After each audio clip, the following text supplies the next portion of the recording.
25-এ upcoming যত exam আছে তো সেগুলোতে তো বসবই, তবে আমি ডাব্লিউবিসিএসেও বসবো বলে মনোভাব সৃষ্টি করছি। আমি 2 বছর ধরে কিন্তু ওটাকে স্কিপ করছি।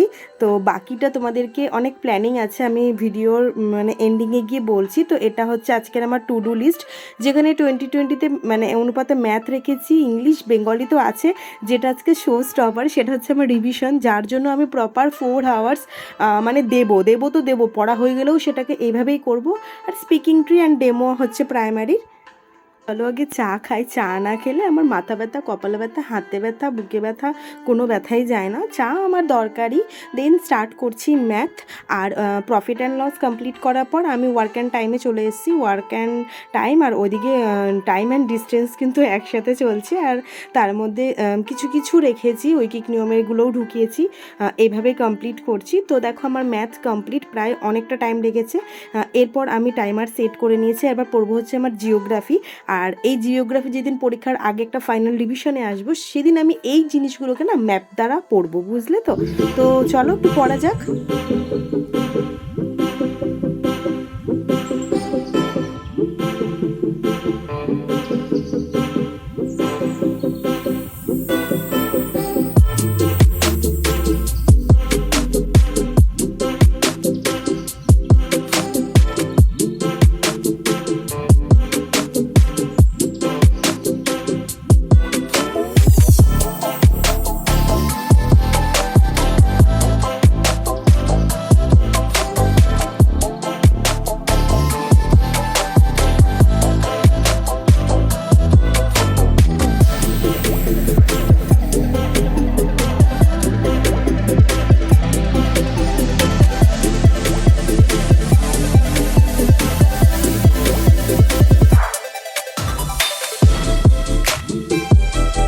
থেকে টানা অতক্ষণ পরার পর আমার আর মাথা কাজ করছিল না, জামা কাপড় গুছালাম। আর এই ফুলগুলো দেখো আমার মধ্যে কিউট কিউট একদম।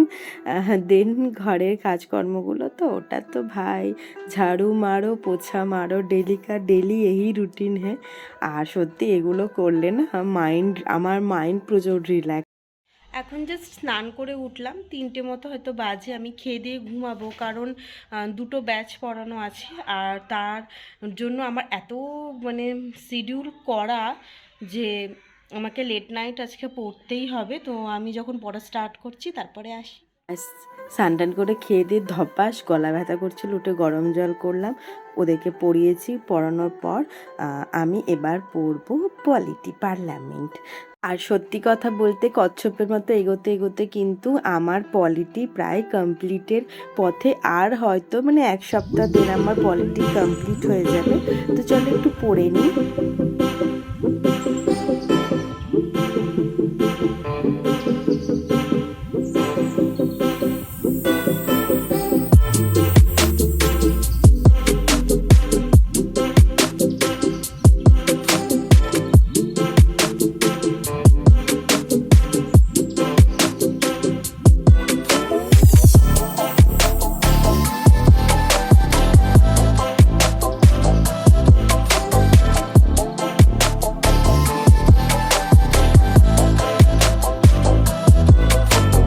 তারপরে মাম্মামকে পড়ালাম, পড়ানোর পরে আমি আবার পড়তে বসবো। তো দেখি কি কি হলো। ম্যাথ তো হয়ে গেছে। আর হ্যাঁ, এটা যে আমার আজকে শো স্টপার, মানে আমার রিভিশন কিন্তু কমপ্লিট, কিন্তু এই যে ডেমোটা মনে হয় না আমি করতে পারবো, কারণ এখনও তোমাদেরকে যে আমি ভয়েস ওভার দিচ্ছি গলা ভীষণ খারাপ। তারপরে ওকে ঘুম পাড়াচ্ছিলাম, আর আমি যে বাংলা সারমর্মটা করবো সে টপিকটাকে ভালো করে পড়ছিলাম। প্রত্যেক দিন কী হয় জানো তো, আমাকে এরকম লাইটটা অফ করে দিতে হয়, ফোনে পড়তে হয়, সামনে যেটুকু লাইট জ্বলে সেভাবে, না হলে মাম্মাম কিন্তু আমার ঘুমায় না। তো এটা তো গরমকালে তো আরও বেশি হয়, কারণ লাইট জ্বালালে গরম লাগে। দেখো আমার সারমর্ম কমপ্লিট, আর একটুখানি ভুলই হয়েছে।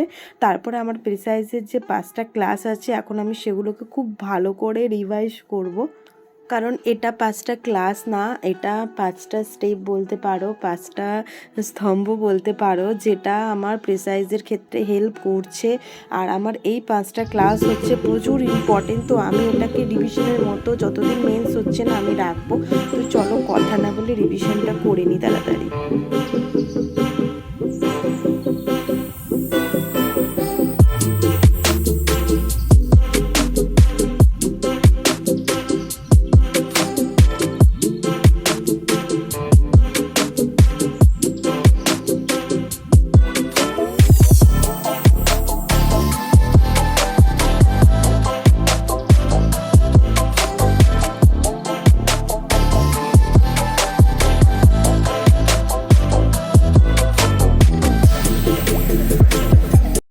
আমার বায়োলজি কমপ্লিট করা হয়ে গেছে নীরজ স্যারের কাছ থেকে।